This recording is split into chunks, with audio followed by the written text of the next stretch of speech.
Hello friends, welcome to our channel. ఈ రోజు 5 interesting GK questions ని మీకోసం తీసుకొచ్చాం. మీ నాలెడ్జ్ ని టెస్ట్ చేసుకోండి. మీ స్కోర్ ఎంత వచ్చిందో చివరిలో కామెంట్ చేయండి. రెడీనా? Let's start. First question, which is the largest planet in our solar system? మన సౌర కుటుంబంలో అతిపెద్ద గ్రహం ఏది? Options: Earth, Mars, Jupiter, Venus. The correct answer is option C, Jupiter. Jupiter అంటే గురుడు మన సోలార్ సిస్టమ్ లో అతిపెద్ద గ్రహం. దీని వ్యాసం డయామీటర్ భూమి కంటే సుమారు 11 రెట్లు ఎక్కువగా ఉంటుంది. Next question, who wrote the Indian national anthem? Jana Gana Mana. భారత జాతీయ గీతం జనగణమనను ఎవరు రచించారు? Options: Bankim Chandra Chatterjee, Rabindranath Tagore, Sarojini Naidu, Subhash Chandra Bose. The correct answer is option B, Rabindranath Tagore. జనగణమనను రవీంద్రనాథ్ ఠాగూర్ రచించారు. ఇది భారత జాతీయ గీతంగా 1950లో అధికారికంగా స్వీకరించబడింది.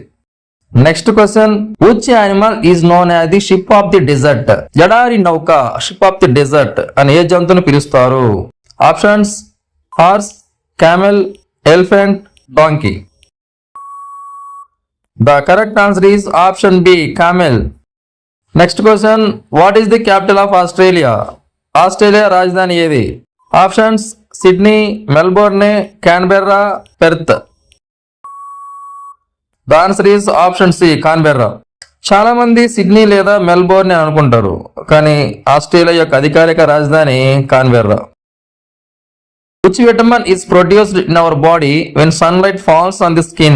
సూర్యకాంతి చర్మంపై పడినప్పుడు మన శరీరంలో ఏ విటమిన్ ఉత్పత్తి అవుతుంది? Options: vitamin A, vitamin B12, vitamin C and vitamin D. The answer is option D, vitamin D. Sunlight లోని యూవీ రేస్ చర్మంపై పడినప్పుడు చర్మం విటమిన్ డిని తయారు చేస్తుంది. ఇది ఎముకల ఆరోగ్యానికి చాలా ముఖ్యమైనది. ఒక ఇంట్రెస్టింగ్ ఫ్యాక్ట్ ఏంటంటే విటమిన్ డిను సన్షైన్ విటమిన్ అని కూడా పిలుస్తారు. Thank you for watching. Me score ఎంత వచ్చిందో కామెంట్ చేయండి. లైక్, షేర్, సబ్స్క్రైబ్ చేయడం మర్చిపోవద్దు. Thank you.